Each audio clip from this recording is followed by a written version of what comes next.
જસદણના આટકોટમાં પાણીના ટાંકા પાસે રહેતા તુષાર સેલિયા નામના એકના એક નશેડી પુત્રની હત્યા તેના જ પિતા ઘનશ્યામ સેલિયાએ કરી હતી.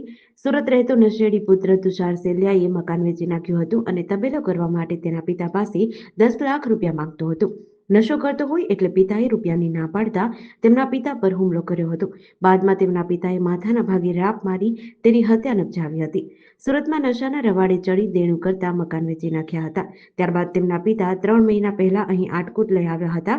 અવારનવાર તેમના પિતા પાસે રૂપિયા માંગતો અને ઘરે ઝઘડા કરતો હતો.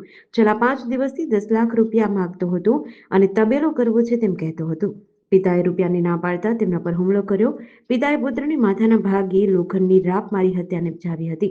ઘનશ્યામભાઈ સેલિયા આટકોટ પોલીસ સ્ટેશન ખાતે પોતાની જાતે હાજર થઈ ગયા હતા અને પોતે હત્યા કરી છે તે કબૂલ કર્યું હતું.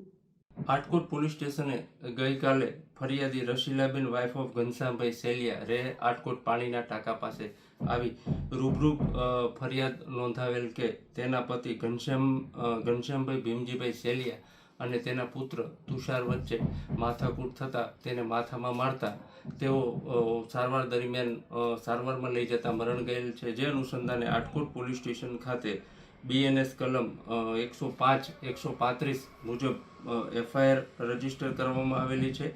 આ બનાવ એવો છે કે જે આ ઘનશ્યામભાઈ છે તેનો દીકરો અગાઉ સુરત ખાતે હોય અને તેના પૈસા બાબતે માથાકૂટ થયેલી હોય અને તેની જે ઘનશ્યામભાઈની 25 લાખ રૂપિયાની FD હોય તે માગતો હોય અને વ્યસનની પણ ટેવ હોય. જે અનુસંધાને તેઓને વાડીએ જવાનું કહેતા તેઓ બંને વચ્ચે માથાકૂટ થયેલી. તો આ ઘનશ્યામભાઈએ તેને માથાના ભાગે પાવડો તથા એક પાઇપ જેવું મારી દીધેલું. જે અનુસંધાને તે મરણ ગયેલ છે.